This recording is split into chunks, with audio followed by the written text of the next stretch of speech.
So today's presentation is going to be on why we should get cold brew in the office. No, that's not true. That's that's just something for Patrick. I want to talk a little bit today about marketing efficiency ratio, which is a term that I've been reading a lot about. It's been coming up more and more. It's kind of an old term, but it has become more and more important, I think, particularly with the iOS 14 update and some of the things that we've been experiencing for a lot of our clients. And it's kind of more of a global idea that I'll get into. So the agenda, the first thing I want to talk about is going to be seeing the forest, and we'll get into what that means. Then I'm going to explain the MER, which is marketing efficiency ratio or media efficiency ratio, and then talk a little bit about why it's important, and then some real world examples from clients that this has come up recently and the reason why I chose it for my topic today. So the problem that I see it is that sometimes we can't always see the forest for the trees. And this is an old English idiom that I'm sure you've all heard. And it essentially means, you know, we all kind of know what it means, this idea that you aren't seeing the big picture and you're getting too bogged down in the details. So what does it mean to see the forest? Take a step back and look at the big picture. Don't get bogged down by the details. Don't get too far into the weeds. If you get lost dealing with the minutia, you can lose sight of what's really important and the bigger picture. Avoid myopia and hubris. Orient yourself towards strategic mindedness. And what this means is don't focus on just one or two things. Look at things from a bigger picture. And also the hubris aspect of it is really, we are, you know, Patrick's been calling us elitists all day and saying how we're experts and how we, you know, all the stuff that we know. But the truth is there's always more that we can learn, and we never know everything. We should never be so prideful or so full of ourselves that we think that there's not more that can be learned or more that we can examine from taking a step back and looking at things. So don't get too one track on your minded. Look at everything strategically. So that brings me to kind of the marketing efficiency ratio. I think that this fits into this idea of looking at the whole forest and not being caught up in the weeds and in individual trees. So what is the MER? It's simple ROAS, essentially. It's taking a holistic view of your advertising impact, all of the revenue that a company is making. So if you're working with a client, just looking at their balance sheets, how much revenue have they generated, and what is your total paid ad spend, and whether it be from Google, from Facebook, from whatever they're investing in across the board, to really get a sense of how the business is as a whole. Right? This is less specific than a ROAS or a cost per acquisition calculation, which we are so oftentimes dealing with and looking at what are our target CPA goals and what are our target ROAS. But I'm going to get into why sometimes you can get lost in that and lose sight of the bigger picture.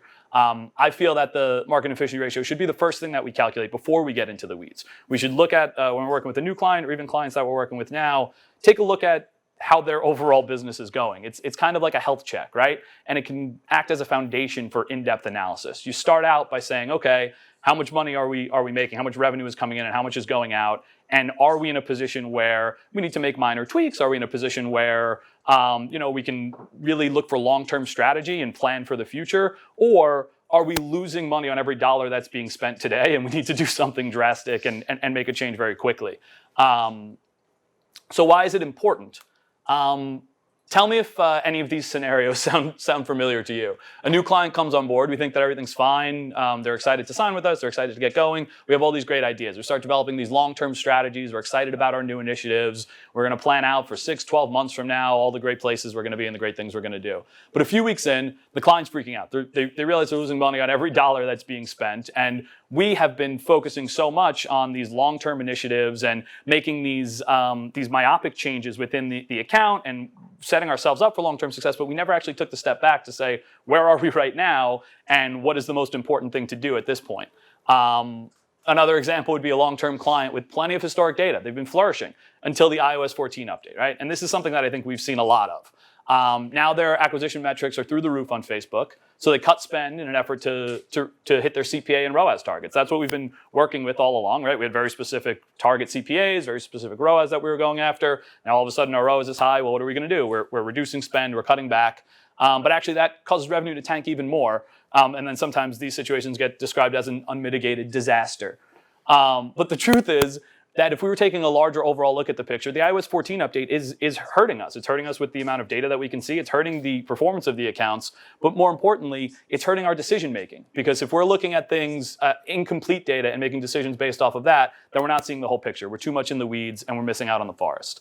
The last one here is we explain the importance of accurate conversion tracking to a client. This happens all the time. Client comes on board, their conversion tracking's a mess, they don't have proper attribution, and we tell them how important it is, and they agree, and they're all excited about it. But their backend systems aren't configured properly. We need to bring in web development help. We need to get things set up, and this is a long process, and it's a lot of back and forth, and it could take 2 months or more to sort all that out. And then we feel paralyzed about making changes in the account. We don't know what to do. We don't have a direction because, oh, well, we don't have the data. We don't have the data. If we can take a step back and look at things from an overall perspective and say, well, if we're spending X amount of dollars and this is the revenue that we're getting and we're very profitable, let's try spending a little more and see how that goes. And an example of this would be Reset IV.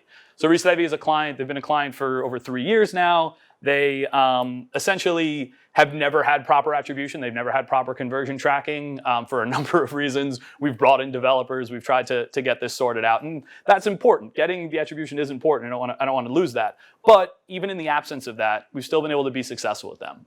They have a really convoluted system where there's a second server that's transferring conversion actions because of HIPAA compliance, and we lose out on a lot of tracking information there. And then they have a lot of point of sale nurses actually running credit cards in the room and losing data from that. So CPA is not a hugely valuable metric. We're tracking phone calls, we're tracking some transactions, but we're not getting all of the data. But by focusing on marketing efficiency ratio, or what I've just referred to as simple ROAS, or just kind of looking at, hey, are we making money? We've been able to profitably scale these campaigns very successfully. Though we reduced spend in 2020 due to COVID, and that was an important time to do so, we've been able to scale back up very confidently and ramp up aggressively this year, even without all the tracking, the attribution in place, because we know that we're tracking money going in, money coming out. Another example that has come up recently, as a real life example, is Ketokrate. Ketokrate is a new client. They've been on less than 2 months.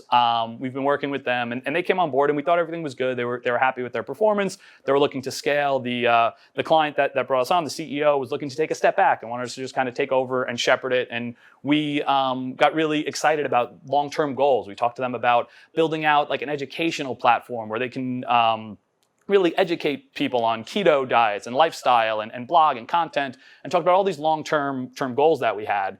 But what we didn't realize was, and they hadn't realized it, was that the iOS 14 update really had a huge impact on their business. And when we're looking at their Facebook reporting, it's become pretty unreliable. They're heavily focused on Facebook. That's where they were growing all of their business from. And we've been focusing too much on these long-term strategies that we've kind of missed this the real issue that is taking place right now. And just recently, they were instructed us to cut spend by 50% because their expenses are outpacing their revenue, and they don't know what to do. And this is very much a to-be-continued version of this, almost like a cautionary tale of what I'm talking about here. We've started out, we're in that first kind of honeymoon phase, and we think everything's going great, but actually the client's not thrilled, and we need to now scramble to get things back on track. And I think that by taking a step back, looking at the forest, and getting ourselves out of the weeds, we can do that, and I'm confident that we'll be able to. The key takeaways is that MER is really the most basic metric that you can use. It's not in-depth, it's not advanced, but I think that's a good thing sometimes, kind of keeping it simple, and it's very effective. The MER would be obsolete, right? In a world of complete and accurate attribution, you would never use a marketing efficiency ratio. If you had all of your ad spend and all of your campaigns completely attributed properly, that would be ideal. But we don't live in that world, and the truth is the world is changing and moving further away from that world. I think we've all been kind of spoiled over the last couple of years. There's been a lot of data. We've been really leaning heavily into into automation, and it's been great. But privacy changes, the iOS 14 update, I think, may just be the start of it. We don't really know where we're going in the future and how much data we're going to be able to optimize off of. So we need to be able to kind of kick it old school a little bit and take a global overall look at the business. And I want to emphasize that it's still very important to improve conversion tracking and attribution, and that should be a main focus. But MER can be a valuable tool to keep the forest in view while you're working through all of those things.